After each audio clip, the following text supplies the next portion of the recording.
Welcome to Yeukai Business Show, UK's premier business show where we feature business thought leaders, high achievers, and industry experts. Today's episode is brought to you by World Outsourcing Solutions Limited, a company that specializes in helping executive business owners with virtual assistant services and business growth systems. Here's your host. Hello, everyone, and welcome to the show. It's Trevor Stockwell here with you on this episode, along with my guest, Theano. Now, wherever you are on the scale of building and developing successful, healthy relationships, if you're like me, you know there's always more to learn. So rest assured, Theano is here to help share her insight. She helps individuals develop authentic relationships, both professionally and personally. She's a certified authentic Tantra practitioner and relationship coach. So welcome, Theano Evagelou. Thank you. It's a pleasure to be here. Thank you for having me today. No, it's great. I'm really looking forward to our discussion today. Maybe just to start with, share a little bit about your kind of journey that's brought you to where you are now and how you help people. Oh gosh, it's a very long journey, but I'll tell you the tidbits that I feel would be most relevant. I grew up in an entrepreneurial environment myself, and I was exposed to examples of female loneliness, fruitless searching for love, acceptance, and worth, and examples of male identity seeking through gambling, superficiality, infidelity. Essentially, I really watched the influential people in my life seek worth through the external. And as a result, I was also a child of a high conflict divorce. So I just had poor models of love, sexuality, and intimacy. So after my own journey of dysfunctional relationships, I was engaged 3 times, divorced twice. It was my second divorce where I divorced 10 years ago now, where I really started to look like what it meant to connect to my femininity, and doing that in healthy ways that allowed me to embody my sexuality more powerfully. So what this allowed me to do is to stop playing small and really stepping into my true power and my true nature, so I can actually live into my biggest transformation. So that was the foundational piece. When I went through my divorce, I had a 3-year-old who was looking at my every move, right? So it was wanting to do things differently than my parents had. And it just brought me on this path of learning to have a deep level of fear of myself. Like, who did I want to show up at? Who did I want to be? And simultaneously, by going through this, I was going through a high conflict divorce myself. So, and simultaneously running a family general contracting business with my father, who had just gone through a 7-figure loss. And he was like, okay, go fix it. Wow. And I was used to functioning in leadership. I moved up the ladder very fast in roles, but it was very, I'm going to say, from a masculine space. Like, you're meeting people at a very patriarchal platform. So the expectations of how you show up and how you do things always felt like a push, always felt like a struggle, always felt like something out there. And when through doing this work, and look, my family business was general contracting, a very male-dominated industry again. I said, what would it look like if I actually brought in my inherent qualities as a feminine and led from there? So I explored that and I started playing with that. And what I found was I actually gained more respect. I actually felt more in flow with my energy and my life force than I had in the past. And then what I also came to understand is, as women, we're natural nurturers, collaborators, protectors. And when you just start applying these parts into your leadership, things transform. Like, people were coming to me with a different level of, hey, can you come help, this conflict, over here needs a resolution and you're so good with that. Can you come mediate this? Can you deal with the lawyers on this? Can you, handle this customer, like difficult client, let's say. It just allowed me to really step into my power And it just felt so easy compared to what I had been used to leading from. And yeah, like I was able to help recover the business so much quicker. I was just in a different flow that I was like, everyone really needs to understand and work with this energy in a way that just actually allows operations to be more fluid. Does that make sense? Yeah. Yeah. And then from there, it was just, I went through a life-threatening illness. So for 2.5 years, I was bedridden. And that, again, for type A personality, I'm going to say AAA, it was very challenging. And I had to learn to surrender to my body and really understand, let my body guide me. So that was, again, another part of really coming home to myself. And that was a time when I did my certifications in the work I was doing, because I had been doing years and years of work at this point. And I was like, now I want to do something with it. I might as well, since I'm in bed. And then when I got to the other side of that, part of this work I felt healed me and helped me come to the other side. It was then that I really used my experiences or reflected on them, even my divorce. Like, I understood my ex chose a lifestyle over a marriage, and I was able to find a place of forgiveness, compassion, understanding. I didn't have to make things that happened right or wrong, but I could find a place to heal and understand he was wounded too. And this was his space of his capacity of how he knew how to deal with things. Yeah. So that's what brought me here and wanting to serve entrepreneurs, because I just hear time and time again, just how they're successful in one area, not in another. And they really don't believe that there is a harmony that can be found in both.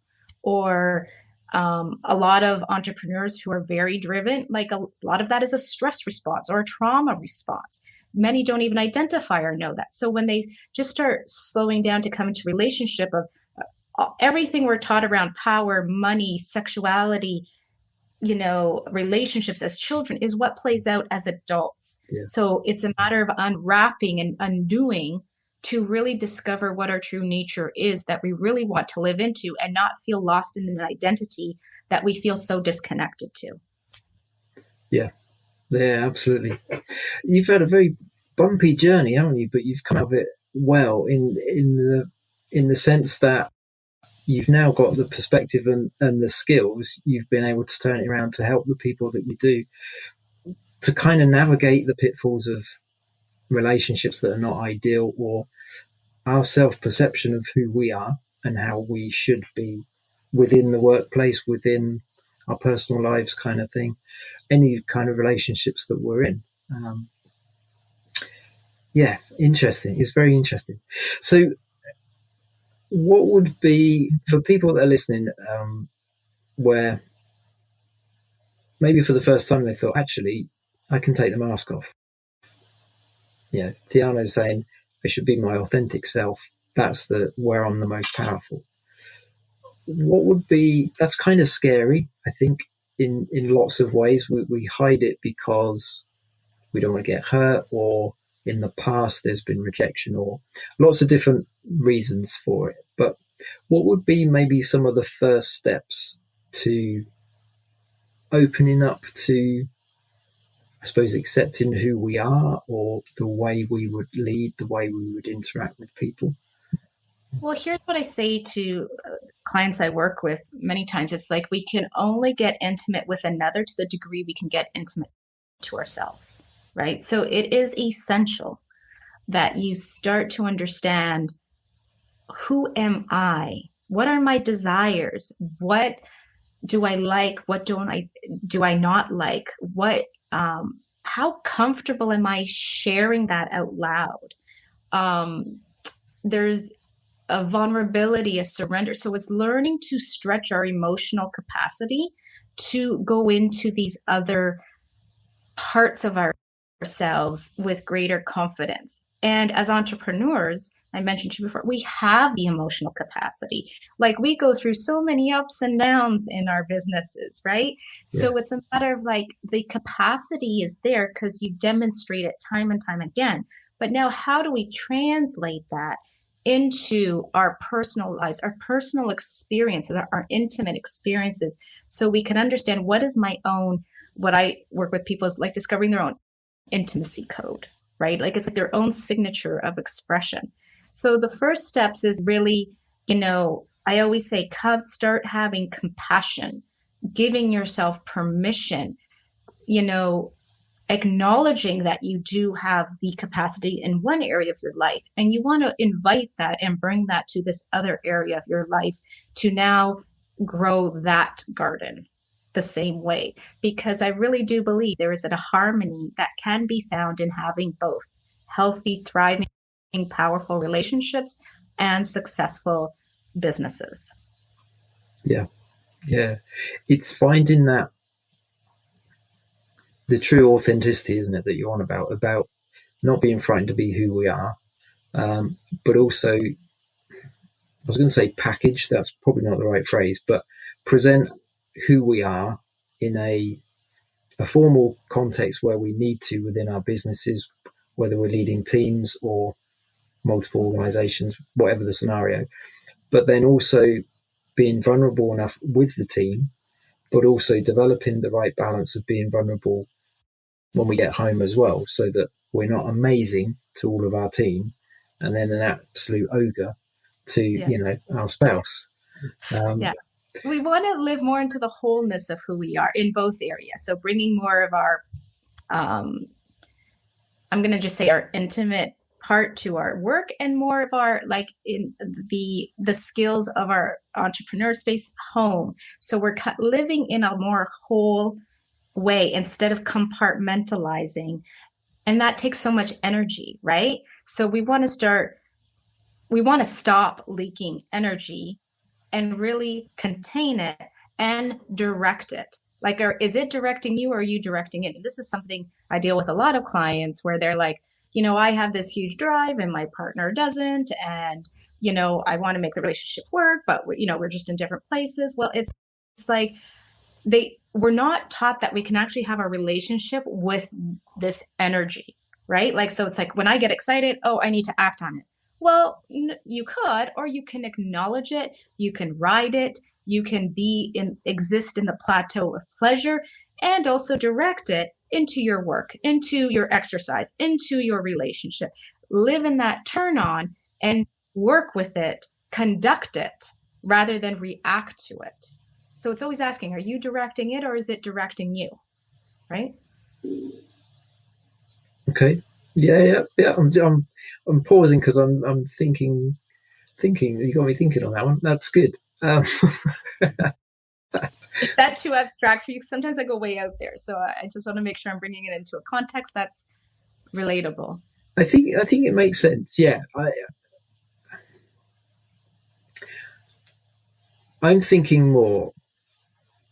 Right now, okay, I'm listening to you. I've decided I need to be more authentic at work, in the workplace, whatever that might be for the scenarios that our listeners have got. But for me, so what would be my first, like, I wouldn't walk into the team and just go, hey, everyone, I'm now going to be completely vulnerable and open. Don't freak out, but this is the new me. I would find that scary anyway, to be that vulnerable straight away. But also they would probably just sit and look at me with mouths dropped thinking, what's gone on? He's losing the plot, kind of thing. So what would be maybe to help transition that process? What would be because you must face it with the clients that you have. I'm guessing I'm not the only person. I'm hoping I'm not the only person that has this issue. But what would be some of the things that you've learned and the way you help them kind of start the process? Well, everyone comes in from a different space, right? So when they come in, is first of all working with the desire, and really typically what I do is I actually do a mind-body consciousness work to help them integrate that desire into the body, so they actually can feel where the resistance, where their blocks is, and then working through that, because sometimes the body holds things at a cellular level, and when you don't have the confidence or and that's holding you back from being an expression, when you're able to digest it and clear it, it actually just puts you in a completely different framework of your mind. So that's one thing. So it's getting aware and connected to allow you to open to even allow the possibility to be present. Okay. And then from there, when we look at dialogue, like this is what, I work with people on, let's say, 5 principles of sexual communication in the bedroom, but it easily translates to outside of the bedroom. And this is like why we communicate, what we're communicating, how we're communicating, when we're communicating, and who communicates. Even when you bring this into a non-sexual situation, right? And you're saying, you know what, I'm going to forget the people I work with. I'm going to show up with a different intention of how I communicate. So it's like, I'm invested in people sharing and, their full, needs and wants. I'm going to make room for that. So when people feel seen, heard, they're actually there's a different level of respect and honor that shows up that actually starts shifting an environment, whether it's personal or collective. Okay. And then what we communicate, when we say what we like and enjoy, we focus on the good, we focus on what's working. You're actually getting people neurologically wired to start aligning to more of that turn on of that direction. Okay. This works in the bedroom and it works outside the bedroom. And I go deeper into it when I'm working with people. I'm just kind of giving it high level, but how we communicate is really more about using the please and thank yous, right? Like whether you're outside of the bedroom, inside of the bedroom. I always get my clients actually to practice outside of the bedroom first or even with the work environment, because you're so not used to saying, hey, I like it when you do that. Or, hey, the way you did that really was, a move that showed the great values that the company holds. Thank you for doing that. Can you please do this? Because I really value your expertise in this area. Thank you for doing that. It's interesting when I watch people practice this dialogue with each other and they're like, oh no, I'm a good communicator and we're really good at communicating. We're going to do this with my team. And then I'm like, okay, let me watch you. And I'll watch them in dialogue and you'll just see the awkwardness. And they're like, wow, there's such a difference when you're intentional with the language and really acknowledging and noticing where you're planting it. Okay. And then when to communicate, like often make it open door. Really, it's one thing to have, I get at work boundaries, here are my windows, or here's when I'm having time available. But when I do have these windows, I'm fully present. You can knock on my door, ring my phone anytime in these windows, and I am here. And you invite that. So again, you're just making room. And it's actually, there's a lot of statistics that show when companies do this in their environments. And I think I spoke to you earlier, there was a company, and I totally forget the research, but a study done on a company that was exploring its different departments.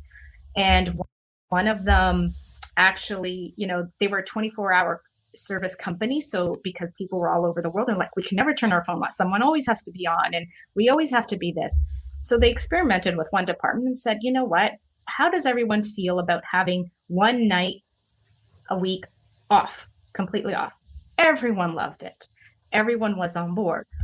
Giving them that one day a week off, when they measured productivity a month later, had actually increased exponentially. The atmosphere, the mood of the people showing up shifted dramatically. And then when these same people were invited to meetings to express needs, wants, desires, whatever, people felt heard. There was a collective, like the management didn't honor everything, but there was a lot of stuff coming out that just allowed space to be held to one acknowledge, to one see, is this appropriate direction? Maybe there's something here that we can use, and, filter. It just, and long story short, the whole company ended up adopting these policies that prove to be successful. And now you bring these into relationship. When you make committed time for each other, turn off everything else but each other, how much more you're going to thrive in your relationship, in the household, and actually in the other parts of your life. Work and relationship, they fuel each other, right? So I always say we have a life garden, a relationship garden, and in it, flowers grow, weeds grow. everything gets watered. But if we're not pulling out the weeds regularly, they grow too. Yeah. Right. Yeah. And a lot of that is down to either not communicating or miscommunicating, like you say.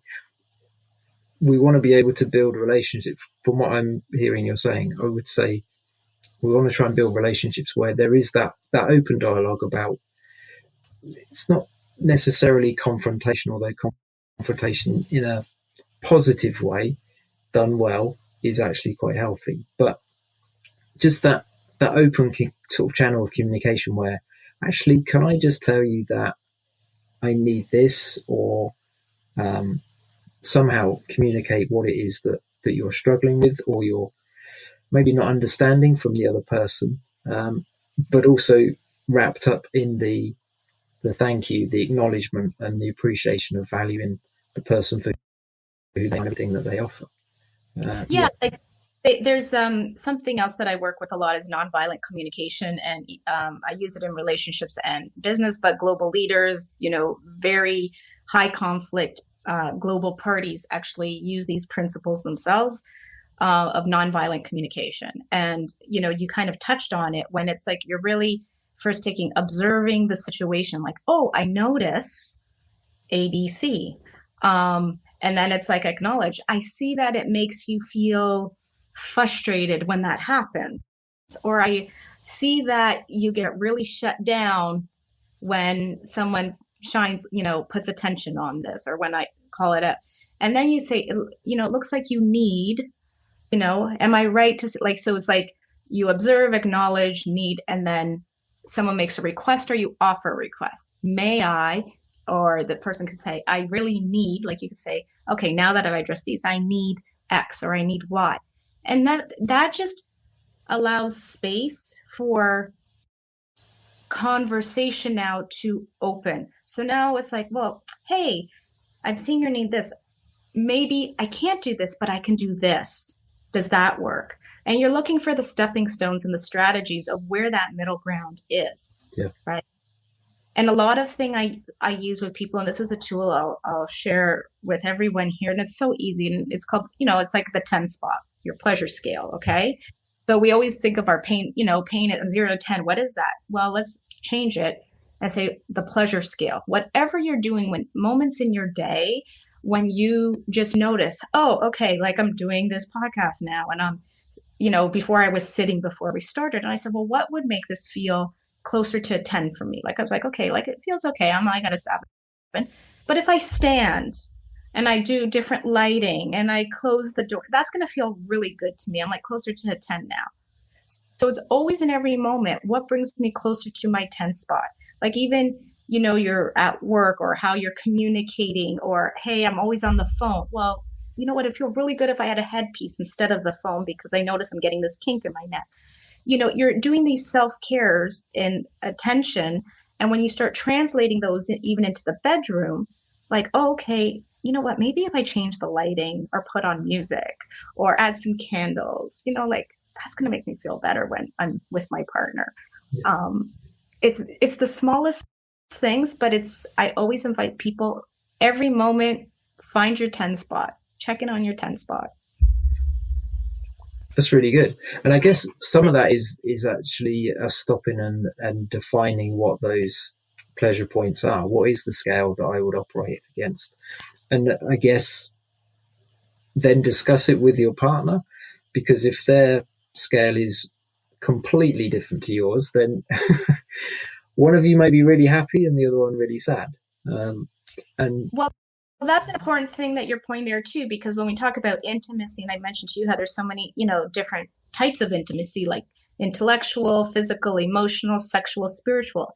There may be someone that, okay, like I get partners to do this, like, okay, intellectually 7, and she might be like, oh, I'm a 4, or, different ones in different areas. So then again, when you're doing the scale, bringing that scale into it, you're like, okay, well, if I actually, what would bring it closer to a 10? I might ask my partner, and she'd be like, oh, if you just ask me more questions about my day, like, or allow me to have a different opinion and not judge it, right?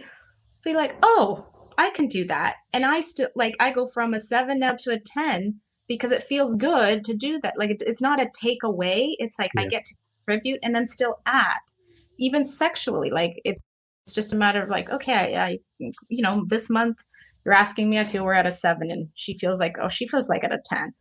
Oh, well, what would bring you closer to a 10 in our time together? Oh, well, I would really love, more of this, whatever. Be like, oh, I can actually really do that, and I'd love to. So it's just making, like, I find the 10 spot in whatever you bring it allows for conversation. That conversation becomes strategy. And then you get to be creative, to be like, where can we meet each other? Where can we contribute? And you just start discovering so much about each other, so much about yourselves. And then you could even bring these into environment. Like, hey, what would make the way we collaborate or communicate closer to a 10? How does everyone feel our communication is now? How does everyone feel our productivity is right now? Right? Easy conversations that you just get so much. And these become intimate, connected experiences. Absolutely. Yeah, definitely. It's like it's putting the proper focus on the other person, isn't it? So, like, for whatever reason, TV is not a good advert, I think, for proper intimate sex. And I think a lot of people can approach it from self-satisfaction, whereas I think true intimacy, and I'm not an expert on this, but true intimacy is more realizing that you're valued so much by the other person. And then if we kind of move that into your team at work, am I just barking out orders and expecting things done? Or am I asking them how their day's going? Am I asking them if their family's okay? Do they need time off for certain things because they've lost a loved one? Or it's building kind of the appropriate levels of intimacy within the work context as well, isn't it? And it all comes down, the root of it has got to be, I'm not thinking about me, I'm thinking about you. Because it's like, what is intimacy? Like, how do you define it? How do you mean it for, and most people, they relate it to sex. Yeah. But then it's like, really, intimacy is about trust, connection, safety. You provide these in any environment, the intellectual, emotional, physical. You're allowing opportunity to create an intimate container for people to feel safe, to feel connected, to grow in, And that's truly, in today's world, especially in entrepreneurship, it's more about relationships, and the results are byproduct of the relationship. Like even with me, when I teach, Tantra, it's really about relaxing the nervous system. Tantra is the highest form of yoga. There's very sexual and non-sexual practice. The benefits are, okay, you become multi-orgasmic. You're able to, separate orgasm from ejaculation. You're able to have multiple, whatever. Yeah. But those are byproducts to what the real work is. Yeah. Right? So the same in our businesses, like the profits, the results. Yes, you want to have goals and you want to have dreams, and just in relationships, you want to have desires and whatever. But it's the way you nurture the container in it that allows that to be a byproduct of the real work, right? Yeah, definitely. Yeah. And how different would like the annual performance review or whatever be if we approached it as leaders from the perspective of really getting to know the person? I mean, if you're doing your job well, you should discover what the motivators are of your staff. Generally, I think that's that's foundational. Sometimes that takes time, but it's having that conversation. And what does life look like from your side? What is it about the job that you really love? What do you hate? What do you hate about me? Getting to the point where you can have an honest conversation. Say, what are the things I do that really don't help you do whatever it is you do? And I think, this is all really good, so thank you. A lot of the principles as well, they translate into reaching out to clients as well, don't they? How can we kind of build the right sort of relationship with clients? Because most people that we meet that could be potential clients, they're not going to buy from us straight away because they don't know who we are. That, you know, there's no track record, there's no authenticity. But it's about relationships, isn't it? Because most of the time people buy because of who we are. Because they want to support you. They want to see you grow. They have a connection to you. So the more you foster that, the more you're going, you know, like it's, I always say relationships, work, our clients, it's like dating. You're constantly romancing life, right? And this is why I, you know, say I'm an intimacy and relationship coach, but it works for everything, because we lost the art of devotion. You know, we let distraction get in the way. We're constantly in autopilot, detached from everything.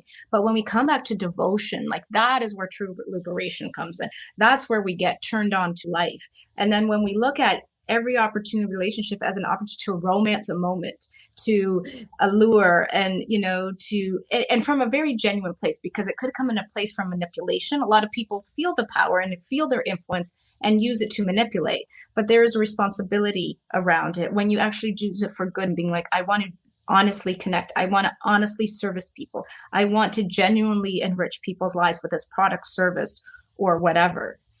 People feel that like there's no words, there's no whatever. So when you show up and you're like, oh, you know, I noticed you loved that, you know, chocolate cake that we had when we just met for a coffee. So I brought you, or you sent her one or something like that.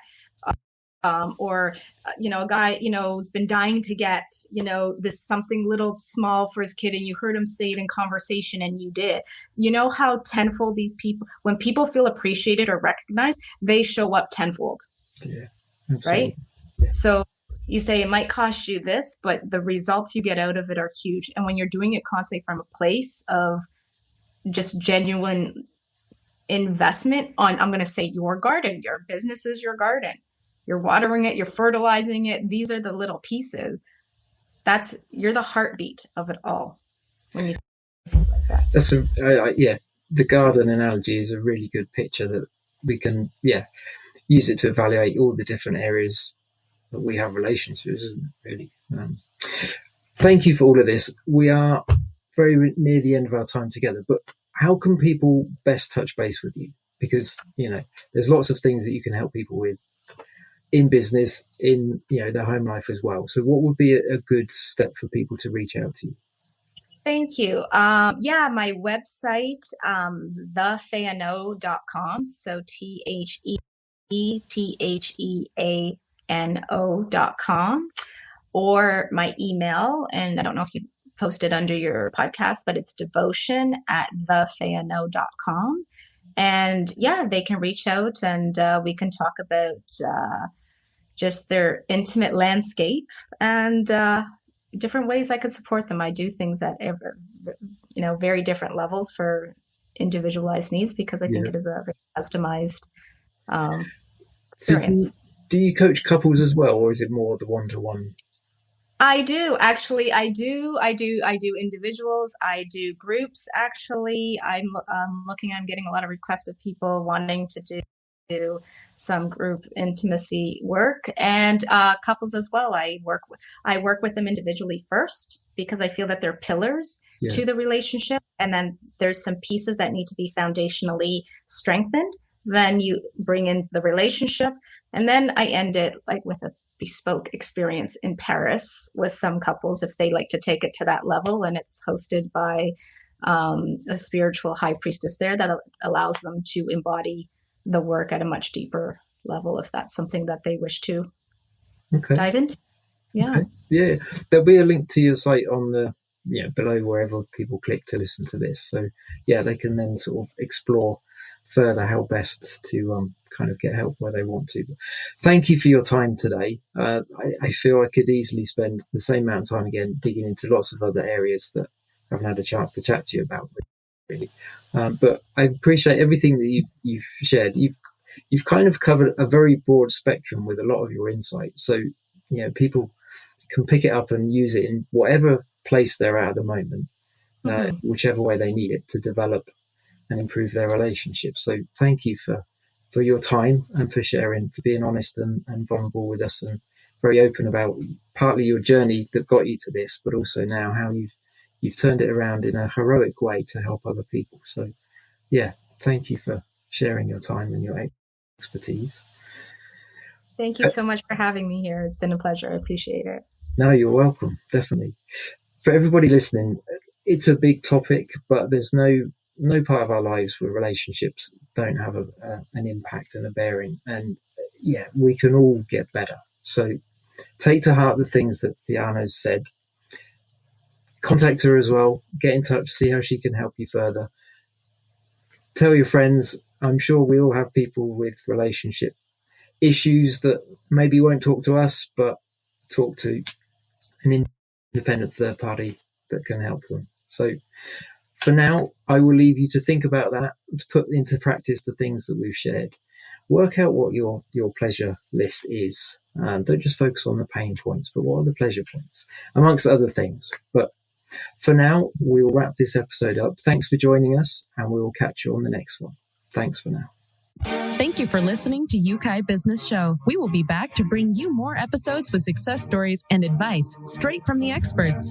Want more? Check out www.yukaibusinessshow.com. Get your free trial of our virtual assistant service today. Just visit www.worldoutsourcingsolutions.com. Quote WOS18 or send us an email at support@worldoutsourcingsolutions.com.